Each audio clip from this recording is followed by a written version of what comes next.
Hey, shalom to all you sincere brothers out there. All praises to the God of Abraham, Isaac, and Jacob. Much love to the remnant and the believers, Gentile believers. So, I just want to say a few words to the house of David real quick because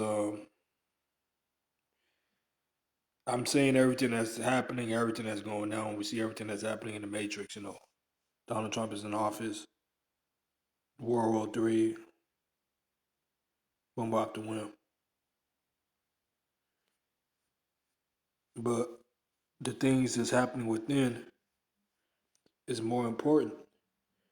And I just wanted to say we have to be on one mind when it comes to the name because the scriptures is pretty plain, and all you got to do is read it as it's written. Don't change it up.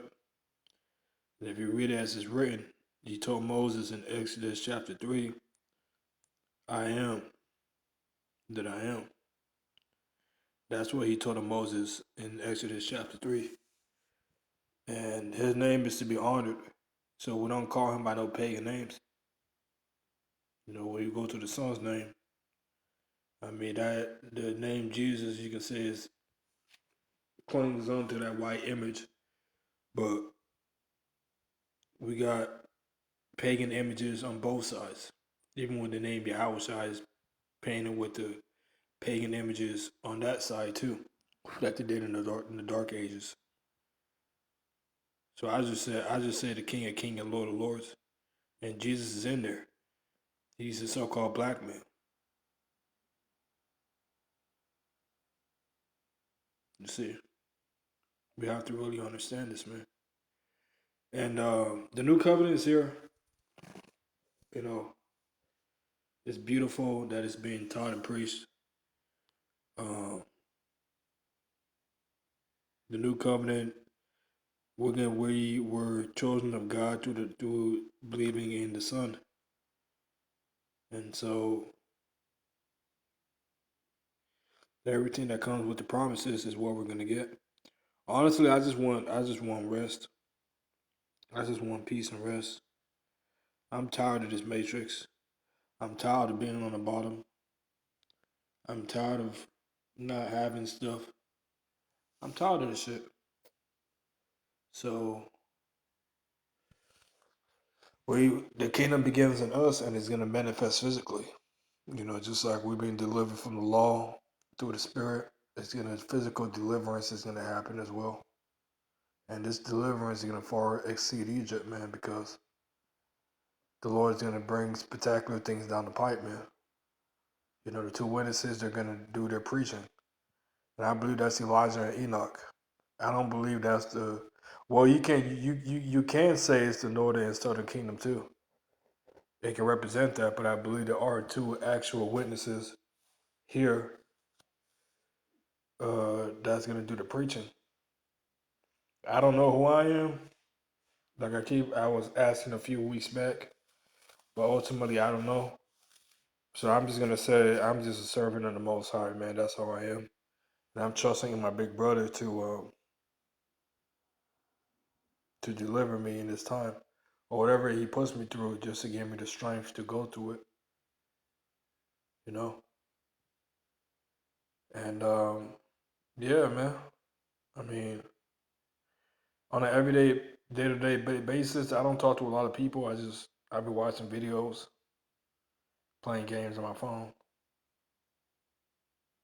Sometimes it can get boring and lonely, but I be smoking weed too, and the weed helps. You know what I'm saying? The weed helps. It helps. It's a good thing.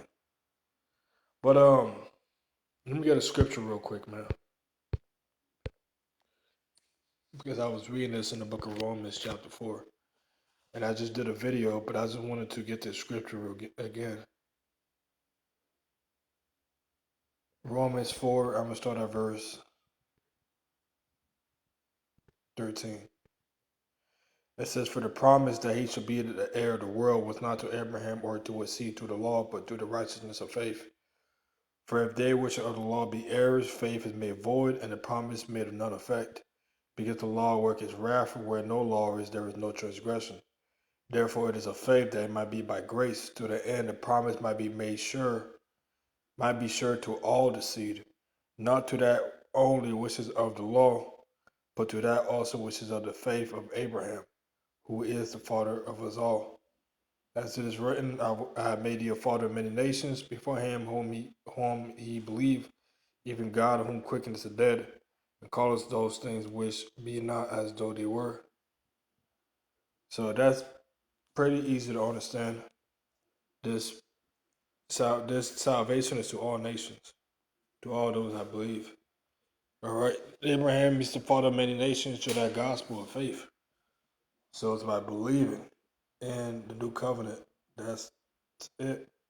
And the new covenant is the one that's doing the discerning and the separating. You don't want to be around guys that are not in the new covenant in this time, because all that's going to do is they're going down a place you don't want to go. The new covenant is everlasting life, man. We're talking about everlasting life here. This is a life and death situation. The lake of fire is real.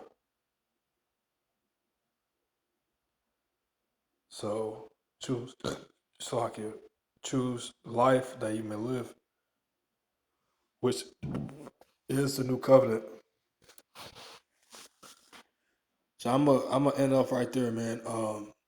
Our praises to the God of Abraham, Isaac, and Jacob. Much love to the remnant and the believers. Shalom. I'm out.